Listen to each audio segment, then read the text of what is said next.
आजचा टॉपिक आहे cervical ectopy, ज्याला आपण सर्वायकल इरोजन पण म्हणतो. सर्वायकल इरोजन शिकण्या पहिले मी तुम्हाला सांगते, हे आहे फिमेलचा एक पार्ट सर्विक्स. याच्यावरती युटेरस असतं आणि खाली वजायना असते. ते सर्विक्समध्ये ज्या लेअर आहेत ह्या दोन असतात. मधातल्या लेअरला आपण एंडोसर्विक्स म्हणतो आणि बाहेरच्या लेअरला हे आपण एक्टोसर्विक्स म्हणतो. त्याला दोन ऑरिफाईज असतात, इंटरनल ऑरिफाईज अँड एक्सटर्नल ऑरिफाईज. आणि या दोघांच्या जंक्शनला आपण स्क्वॅमस कॉलमनार जंक्शन म्हणतो, कारण की एंडोसर्विक्स हे लायनिंग असते कॉलमनार इपिथेलियमनं आणि एक्टोसर्विक्स हे लायनिंग असते सिम्पल इपिथेलियमनं.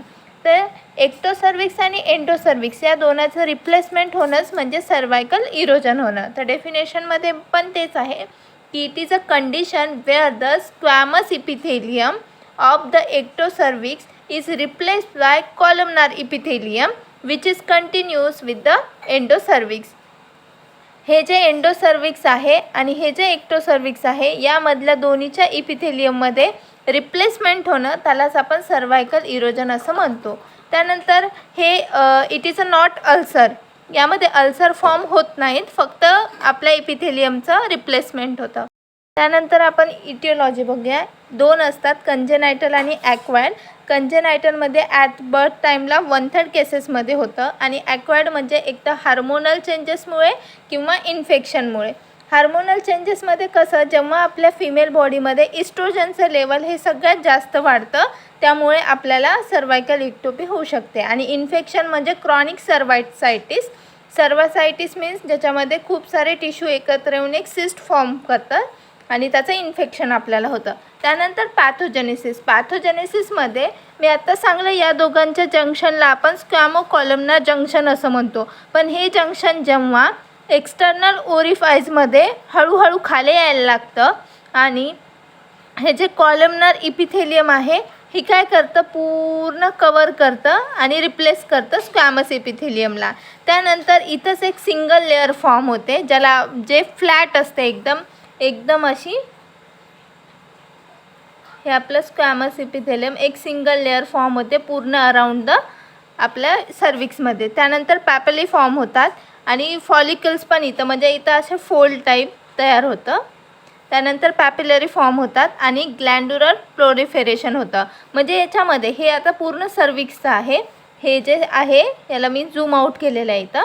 तर या सर्विक्समध्ये खूप सारे ग्लँड असतात आणि हे इन्फेक्शन जेव्हा ग्लँडमध्ये जातं तर हे पूर्ण कवर करतात आणि ग्लँड असल्यामुळे तिथं काहीतरी सिक्रेशन असतात आणि हे सिक्रेशन ते बाहेर टाकतात. त्यामुळे इथं पूर्ण सिस्टसुद्धा फॉर्म होते आणि त्या सिस्टला आपण नोबेथियन फॉलिकल म्हणतो किंवा नोबेथियन सिस्ट पण म्हणतो.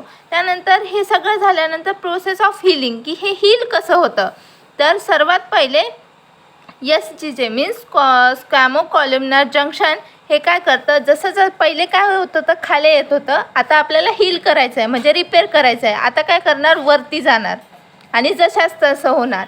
त्यानंतर काय होणार, हे जे स्क्वॅमस आहे हे कॉलमनारमध्ये कन्वर्ट झालं होतं, आता परत जाऊन आपल्या ओरिजिनल पोजमध्ये येणार आणि त्यामुळं हे कधी कधी काय होणार, ग्लँडमध्ये जाणार आणि त्या ग्लँडला ब्लॉकेज करणार. त्यामुळे तिथं नोबेथियन फॉलिकल हे तयार होतं.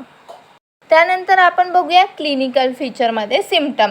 तर सिम्पटम कसे असतात, असिम्प्टोमॅटिक लिजन म्हणजे इथं लिजन फॉर्म होतात पण याचे सिम्पटम दिसून पडत नाहीत. त्यामुळे त्यानंतर वजायनलमध्ये डिस्चार्ज होतो म्युकाइड म्हणजे ज्याच्यामध्ये पस फॉर्मेशन होतं. त्यानंतर ब्लिडिंग होते आणि बॅकएक आणि पेल्विक पेन होतं.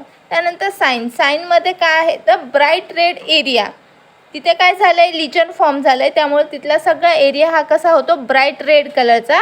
त्यानंतर स्मूथ लिजन होतात आणि मल्टिपल उजिंग स्पॉट होतात म्हणजे ब्लिडिंग झाल्यामुळे तिथं स्पॉट तयार होतात. त्यानंतर डायग्नोसिस हे सुद्धा सर्वायकल एक्टोपीवर डिपेंड असतं पण सगळ्यांसाठी आपण बायोप्सी हे कंपल्सरी करतो. त्यानंतर स्पेशली होमिओपॅथिक स्टुडंटसाठी व्हिडिओ असल्यामुळं ट्रीटमेंट आपण काय देणार तर होमिओपॅथिक ड्रग जसं की अर्जेंटम नायट्रिकम जे युटेराइन हिमोरेज थांबवतं आणि युरेजन ऑफ सर्विक्स. त्यानंतर अर्सेनिकम अल्बम जे अल्सरेशन आणि गँग्रीनमध्ये कामाला येतं. त्यानंतर ॲल्युमिना जे म्युकस मेम्ब्रेन आणि वजायनेच्या डिस्चार्जसाठी किंवा अल्सर फॉर्मेशनसाठी आपल्याला हेल्प करणं. Okay guys, thank you. जर व्हिडिओ आवडला असेल तर नक्की कमेंटमध्ये सांगा आणि चॅनलला लाईक, शेअर आणि सबस्क्राईब करा.